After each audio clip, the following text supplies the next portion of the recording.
Well, at this point, Attack on Titan's been over for quite a while now, and I really wanted to wait a good bit before I laid everything out there on how I felt during the time. Of course, this should be really a no-brainer and should be common sense according to the title, but I'm still gonna say it. If you aren't completed with Attack on Titan's manga as of right now, we're strictly talking about the last chapter, so spoilers ahead, you know?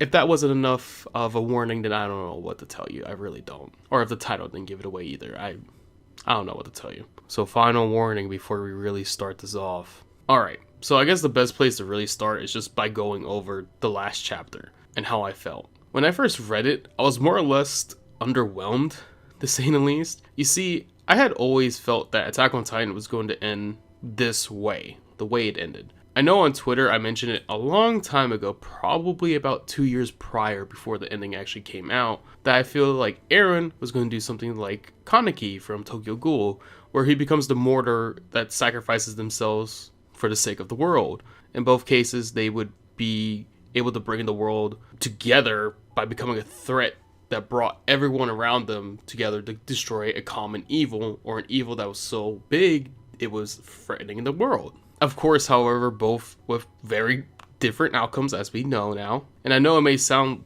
that this is what I disliked from the last chapter, and that's really not true. But more or less, I'm more in fact disappointed with the aftermath of everything that happened. I'm okay with how things went. But when the last couple pages talk about the events that happened afterwards, that's where things start to go a little for me. Now, I wasn't expecting everything to be peaches and roses, of course not. With everything that's happened to this point, I'm not really all that surprised that people were against certain things. You know, it's kind of common sense. When you've been battling people for years and years and decades, you're not going to hit it off on an equal playing field right off the bat. Establishing good relationships takes a good while, especially in a case like Attack on Titan where it's been like years and decades, probably centuries, of this stuff going on. However, the problem is, after rereading it, there's still something that doesn't sit right with me. It's just how everything fell out, I guess, to say the least. The aftermath just doesn't sit right with me. And maybe that's me being naive to an extent. Think still like something in the back of my head saying it should be peaches and roses, but who knows, that aftermath thing just doesn't make a lot of sense to me. It really felt that everything we kind of fought for was just tossed out the window. For me, the last chapter isn't that bad, but it's not good or great. I do think, however, a lot of people made a bigger deal out of it than it really was. And for some, it really made me wonder if we're reading the same thing here, but I also won't say that the last chapter was all that good either. Again, I thought it was very underwhelming, but it's still able to conclude the story in a way that I think is alright. Now let's talk about Eren. Before this chapter, I saw a ton of people saying Eren is a top 5 MC ever, all time, greatest main character we've ever had. And right when this chapter dropped, Eren's trash, worst main character ever, etc, etc, etc. Some of y'all really switch up like that, huh? For me, Eren was, and still is, one of my favorite main characters out there. I do see why people grew to hate him after this chapter, but at the same time, it's like, well, he's still a human being at heart, and he's still kind of a kid. Eren's actions during this chapter are very left field from the Eren that we've become accustomed to. To put it nicely, and as PG as possible, he looked like he was getting his school lunch money stolen from him this whole chapter. He looked like a crybaby. And this is the only time I really think of where we saw Eren at an all-time low and looked so defeated in his eyes. Eren, when he was faced with death and looking at the door to hell right in front of him, never really looked like he was in this chapter. However, this is my perspective on all this. Eren had to grow up pretty fast at a very, very young age. And he missed out on going through a lot of emotions of growing up. Hell, I don't even think he got to properly mourn his mother's death. After watching her literally die in front of him and seeing her torn to pieces by a Titan, he could never really express himself because 1, he didn't have time to do so, 2, time was a huge factor in everything, and 3, if he showed any signs of weakness, do you really think it would be out of the realm of possibilities that they would try and take Eren's Titan powers and pass it on to someone else they felt was able to complete the mission because Eren was showing signs of weakness? You and I may have not think about it at the time because it seemed that Eren was fine and he's all right in the head, even though that is very broad spectrum. And you thought things were going his way. But when it was time for him to say goodbye to everyone, especially the Armin, I think he just wanted it to release it all out there. Because no one was going to stop him. And there was nothing else he had left to lose but show this is who Eren was and always was been. He was a kid at heart who had to grow up very quickly due to the situation and circumstances that were just tossed to him.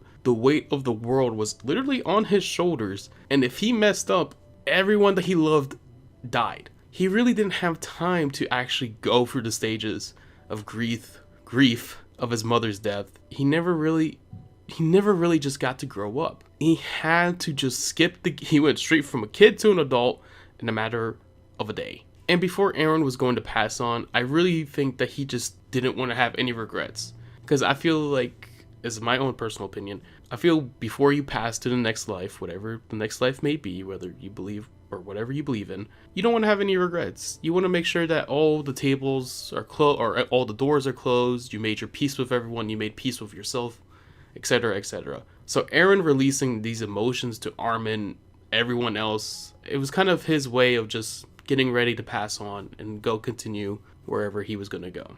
And with this chapter mainly focusing on Armin and Eren, I really do think it really symptomizes or cements how deep the relationship was between these two. Yes, they were probably the bestest friends in the world, but more on a deeper level, they were brothers who relied on each other and loved each other dearly, even though things looked kind of rocky there for a good while. Now the last thing I want to talk about are those few new extra pages that were added at the ending of the chapter, kind of like I think about a month after initial release of the end chapter. And surprise, surprise, by absolutely no one, people were still up in arms about these extra pages. And the few things that were done, because no one really talked, so everything was, or no one did talk.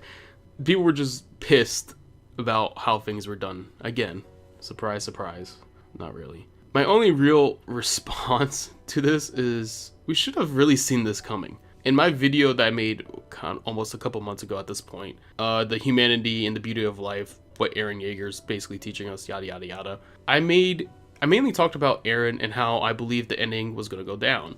And in the last kind of segment, I talk about how hate breeds more hate. And if you don't nip it in the bud when you can, history is bound to repeat itself again. And look what happened. History ended up repeating itself yet again. And now a new generation is going to be facing problems. And Attack on Titan is going to restart with a whole new set of characters that are going to go through traumatizing past and all that. Or have already gone through something traumatizing. Eren sacrificed himself to prove a point that people from all backgrounds can come together and anything's possible if you work together. But because a few people got stuck in their old ways and don't want to grow up or grow a conscience or grow a couple brain cells and move past their ideologies, history repeated itself. And that hatred still lingers. Also, instead of the devil being Ymir, I 100% believe that we will get the story of Eren. Just because Ymir was able to find peace, while Eren, on the other hand, was he able to actually find peace with himself before he passed on? I think so, but we'll see. Those extra few pages, in all honesty, are kind of my favorite from the last chapter because it shows that characters were somewhat able to find happiness, but the overarching issues were never really resolved. So yeah, here's another 2,000 years of more problems to come, and more people to die and all that fun stuff. Whoopee, go humanity, I guess. The Attack on Titan ending wasn't bad, but it wasn't all that good either. I do think a ton of people made it seem a lot worse than what it really was. But again, that's just my opinion, and that's theirs, and to each your own. You know, you get the mumbo jumbo that I always spiel. You're entitled to your own opinion. I encourage you to express your own opinion, but I can also express mine. This is the end of the video. I really do hope you all enjoyed it, whether you liked this video or not. I hope you all have a great, safe rest of your day, and to the next one. I will talk to you all later.